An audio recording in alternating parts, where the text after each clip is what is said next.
Today we're going to take a look at the Brunton AF Vapor Expedition Stove. It is Brunton's newest and top-of-the-line stove. The AF in the name of this product stands for all fuel. We'll go over that in the features. Today we're going to bullet point the size, the weight, the durability, the packability, and also the overall value of this stove.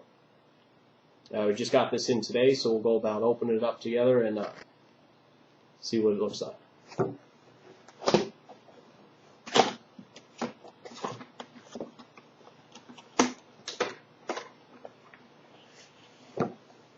Brunton actually supplies a fuel tank. When comparing to some of the other brands, that's something that you usually have to purchase separately. And I've seen them anywhere, depending on the three standard sizes, from $15 up to $30. So it's neat to have this here. We have a pack bag with a bungee drawstring.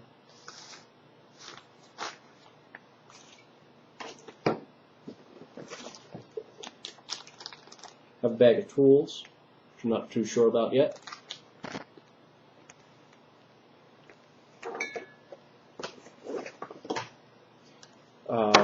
Flexible heat shield.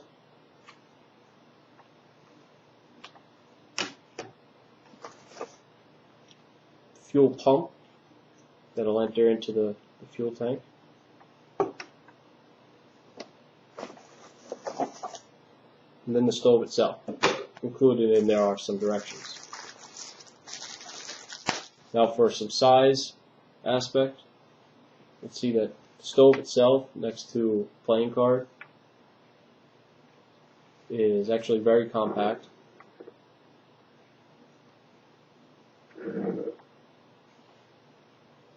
Now I'll go about taking you through the assembly of the stove next. The stove is actually very easy to open up.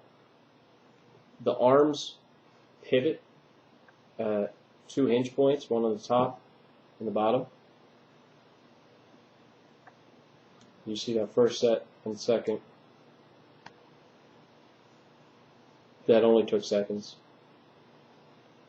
It provides a pretty sturdy base for a large pot. The flexible fuel line on the other side actually has a pivot joint in it, so you could position your fuel tank on an uneven surface and not have it tilt up the stove like I've seen some other models have a problem with.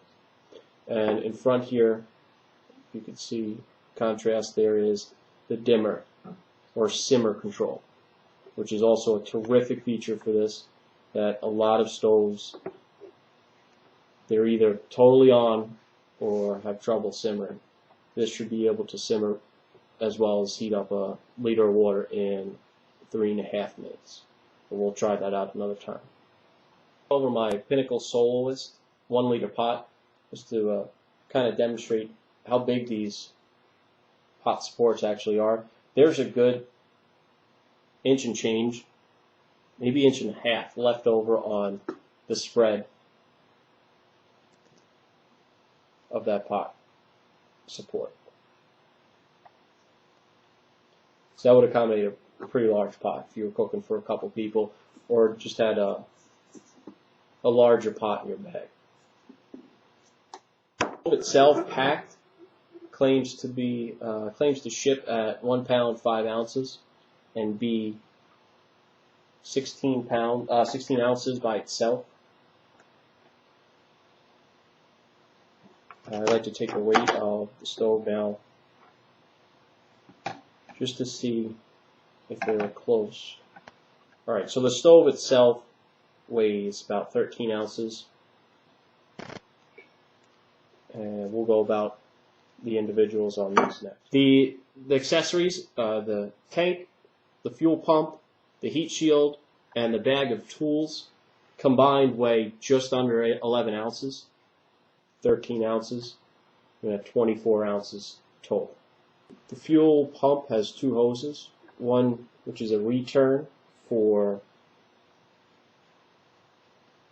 for the oxygen, and the bottom is the tube that actually feeds the stove with fuel. I'm going to slide both of those in.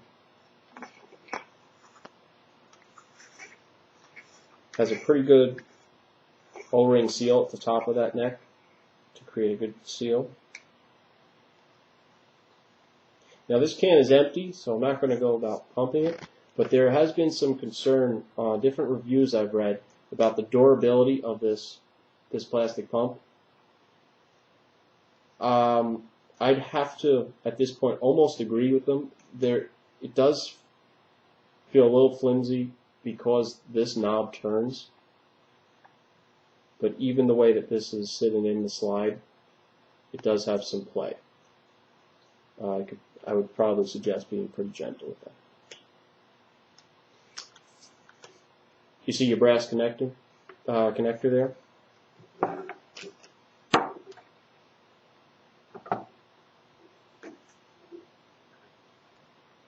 Which also has a pivot point or a turning knob, so you don't have to turn the actual can.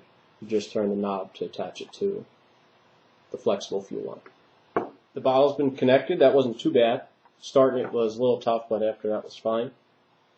And I got to say that the flexible line and the pivot point of the line itself really helps if the bottle isn't level.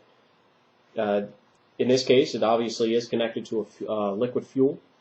On the stove itself, there's an actual collar or turn point here that allows you to go from liquid fuel to gas with changing no parts.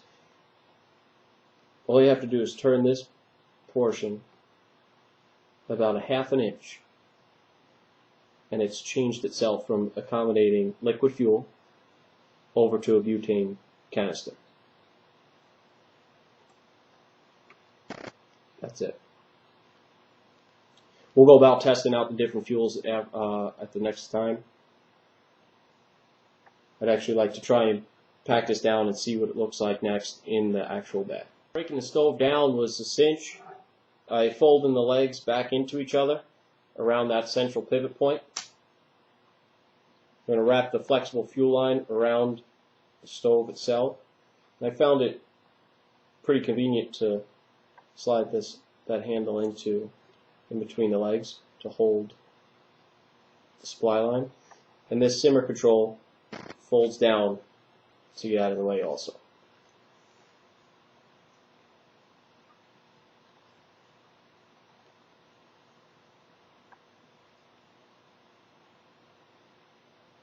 That's a very small package for what it claims to do.